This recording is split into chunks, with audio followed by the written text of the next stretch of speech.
So let's talk today about what we are. Because the fitness industry is kind of, there's a lot of stuff. There's personal trainers, there's group fitness classes, there's exercise physiology, there's physio, there's a lot of grey area between sports medicine and exercise. Yeah. And we're nuanced, but we're also a kind of a niche. We're definitely, we're niche with sort of a new category in some ways. Yeah. I mean, I think this was sparked, you were talking about how, and James was talking about how you, when people ask you like at a party, what do you do? It's like, yeah, so what do you do? It's like, I'm an athletic development coach. I'm a strength and conditioning coach. I'm a personal trainer for athletes. Like, what is it? I'm not sure. So I think of us, I think of us as an external athletic development department. Like you would have, if you're at a sports club, there's an athletic development department. There's a whole team of people there. There's the football department and there's the athletic development department, kind of side by side. Yeah, and there's a whole team of people there trying to help you be a better athlete in all the different facets. And I think that's what we are. Or we're not the whole team, obviously, but we're trying to be that sort of a thing. But for people who haven't made it yet, people on their way. Yeah. Yeah, because that's the great irony of sport. I think is that if you make it, you get multi-million-dollar facilities, multi-million-dollar payrolls full of people who are just have spent their whole life working at how to teach you how to be a better athlete. But you don't get that help until you are at the absolute pointy end. Yeah. Yeah, and so the idea that you can help anyone who wants that help, and that's sort of, I mean, we also talk about it being a sort of a brains for hire situation, because people come in and look at the gym like, wow, your gym's amazing. It's like, well, that's nice. But the important part of the equation is actually the brains for hire. People often, they want a program. It's like, can you write me a program? It's like, the program's not worth the paper it's written on. Because I could give you 4 sets of 10, or we could give you 4 sets of 10, or 5 sets of 5, or 3 sets of 12. It doesn't matter. It's how it's coached, and it's the thought process that went into that, and then the reading and reacting every day.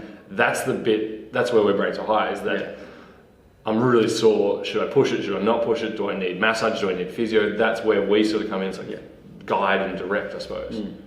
Yeah, it's those I think it's those, it's the stuff that you don't get in a textbook.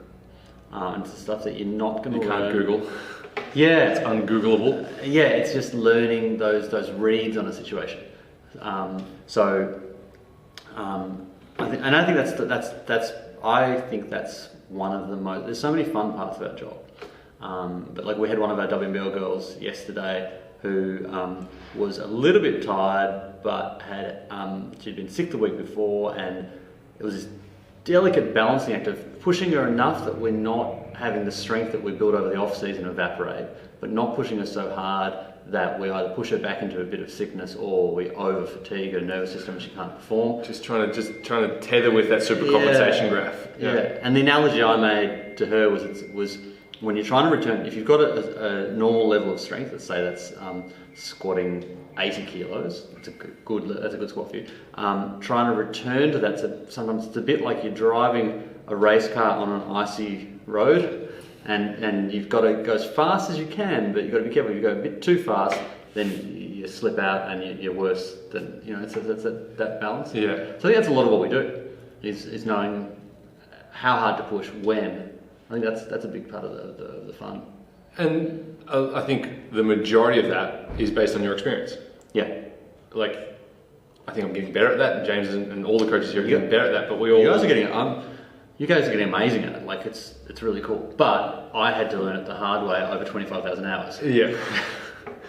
Let's talk more about that. So Core Advantage is the facility. We've been here for 19, 20 months. Yep. Coming up to 2 years, coming up to a 2-year birthday in Feb, which is pretty exciting. Yeah, it's awesome. But people are like, oh, how long have you been here? It's such a cool place. It's like, we've been here since 2014, but you started in 99.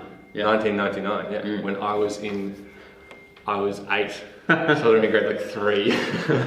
Have we talked about how glad I am that there wasn't social media when I started? No, we haven't. We should talk about that. Okay. What we used to do. Because I think that's one of the most interesting things is, it's great. You've got the ability to access so much information. Like it used to be that if you wanted to see what someone was doing. You had to get in the car, hop on a plane or whatever, go visit them. Hi, I'm Durham. Yeah, which has massive upsides because you're much more polite about someone's program when you've had to actually ask them to come see them, talk to them, find out the context. There's a lot of nice things about that. You tend not to, blah, blah. It's like, oh, well, he's got that perspective because of blah, blah, blah. So it tends to be much more dinner table, much less keyboard warrior stuff. But anyway, the big relief for me is that we didn't film our stuff. Because, like if I look at what I was doing, 99 through to 06, I feel like I wasn't very good. Like it was a lot of mistakes and experiments and a lot of learning. I reckon if you're 82, I think the law of diminishing returns on technical mistakes means you make most of them in your first 5 years. And then there's still a whole lot of mistakes to be made. We're still learning. We're still babies them now. But I think you make the most of them then. But the trick is to have the kind of personality that accepts and owns a mistake, hates making it, feels horrible for it, and then never makes that same mistake again. Yeah. Make each mistake once.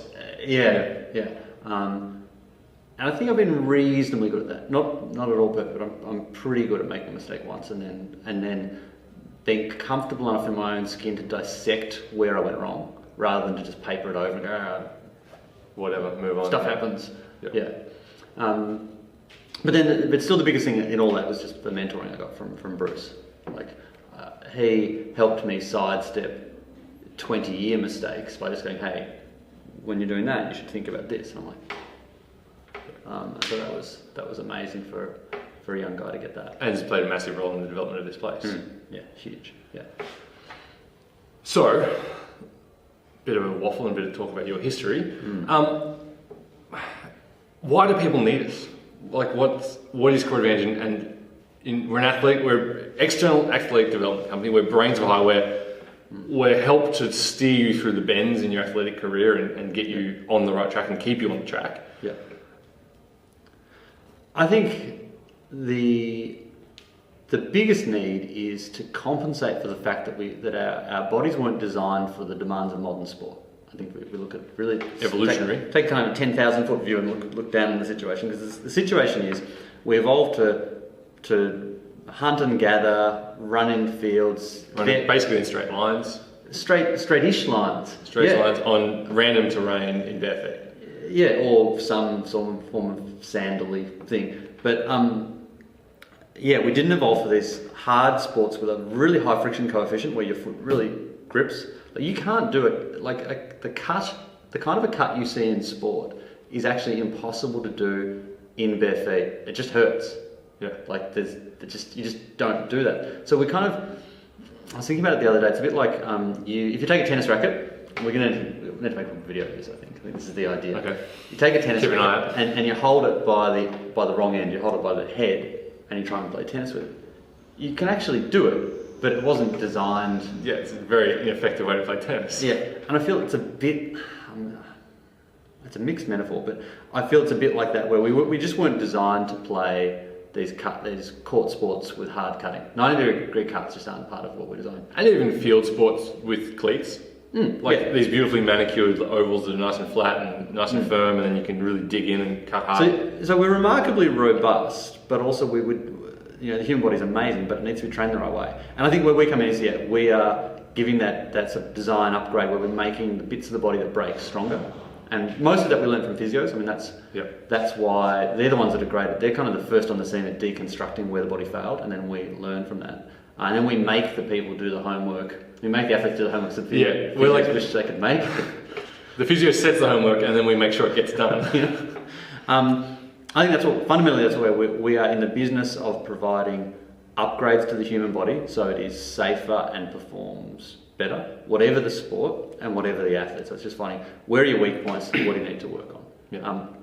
The problem with that, I think, is it's not snappy. This is probably our worst random thoughts ever. Yeah, but it's an important one though. But you know what I mean? It's not a. It's not there's the takeaway. It's like, we help you out to keep you on the court or on the field and keep you moving nicely. Which is why I love doing it so much. And because it has the impact. when not group fitness is the last thing I want to touch on today. People see it and they see a lot of athletes on the floor and a handful of coaches. We have good coach to athlete ratio, but they see it and they go, oh, so it's like group training. Like boot camp. It's like boot camp. No, it's not like boot camp. Because if it was like boot camp, I would love it to be boot camp. Because we would just go surfing all day. Rock up at 4 o'clock. We'd all live down the coast, surf all day, drive down here at about 2:45. Plan for half an hour what we're going to do with that people. Yeah, and go coach. 4 o'clock, blow the whistle. All right, guys, push-ups, burpees, let's go. I'd love it to be like that, but it's not, because everything has to be programmed. So it's like that tip of the iceberg thing, like what they see versus all the programming that goes and the thought that goes in behind it. Like, the reason we're out here now is because James is in the office and he's working through probably about 30 athletes worth of programs. Each athlete has to come through. Once they finish their 8-session program, they get it. It's like, all right, what went well, what didn't go, what can we change? What's changed with the body, where are we at with the season, and then we adjust and fine-tune and retest and rescreen their program based on that. So everyone's on an individual program, they're just training in a group setting. So there's lots of athletes all doing their own thing. Yeah, exactly. If you can come up with a good, snappy way of explaining that, put it in the comments. And the best one, we'll give you a free initial consultation. And a month of training. Free initial consultation, a month of training. If you can find a snappy name for what is... Because it's not group training, it's not personal training. It's like high performance training, but that's a bit high of a performance team training. Functional training, they're kind of overused, cliched terms these days. You give us that catchphrase and we'll look after you. You also get bonus points for having stayed this long in this video.